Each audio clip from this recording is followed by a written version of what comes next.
In today's video, I'm going to be giving you the best financial advice that I can give you based on my own experience of growing to becoming a full-time freelance music producer over the last 4 to 5 years. For today's video, I've got 4 tips which I really wish I knew when I first started music production and trying to pursue a freelance career in it, mainly because it financially would have set me up a lot better to be able to grow and earn a lot better as a music producer. Also because I pride this channel on being for the beginner music producer wanting to refine their craft and start earning money in music production, I thought this would be the perfect video to help you guys if you're in the early stages of your career and you want to start earning money as a music producer. So if you are new to the channel, just smash the subscribe button right now as it's the best way to support the channel. But with that mandatory out the way, let's get into the video and let's talk about these 4 tips that can help you on your way to becoming a full-time freelance music producer.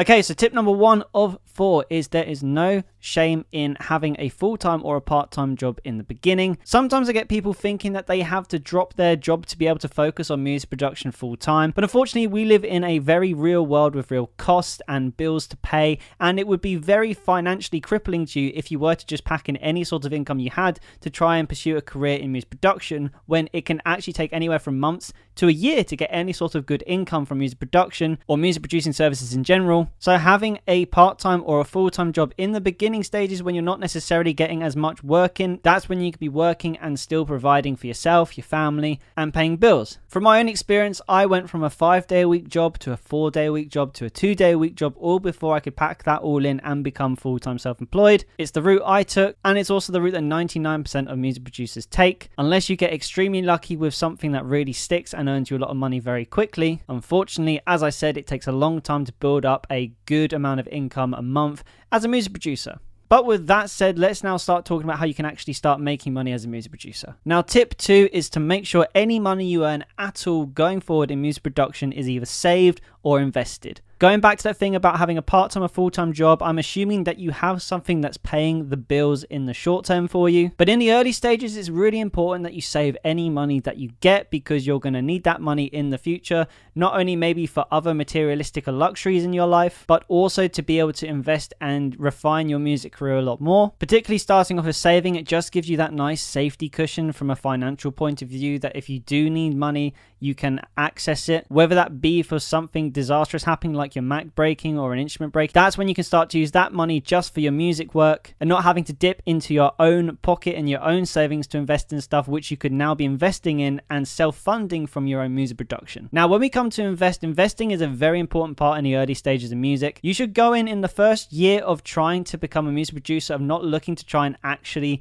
make a huge amount of money. Most businesses in their first year don't even turn a profit, they break even. That is because any profits that are made are normally invested straight back into companies, and it's a similar situation when it comes to music production. Let me explain. So assuming that you maybe already have a setup and you also have some different sites that you're maybe on, you will need to try and start expanding your music producing services. So maybe you're on freelance sites, you want to start paying to be able to be placed higher, rank higher, to get more exposure, or maybe you want to start selling beats and you want to get to the premium subscription so you can upload more beats, get access to certain features like pro pages and Blaze players if I'm talking about BeatStars for an example. And again, any money that's paying for that should be coming straight out of your music production pocket of money. That way you can be completely in control of your finances and you're not having to keep dipping into your savings, and you can also closely monitor how much you're actually making as a music producer, which long term will give you better decision making when it comes to packing in a 5-day-a-week job for a 4-day-a-week job, a 4-day-a-week job into a 2-day-a-week job, or completely packing in any sort of full-time job at all and going full-time with your music craft. Now, tip number 3, and this is a very important one and kind of correlates to what I've been saying about saving investing, is you have to start treating yourself as a business,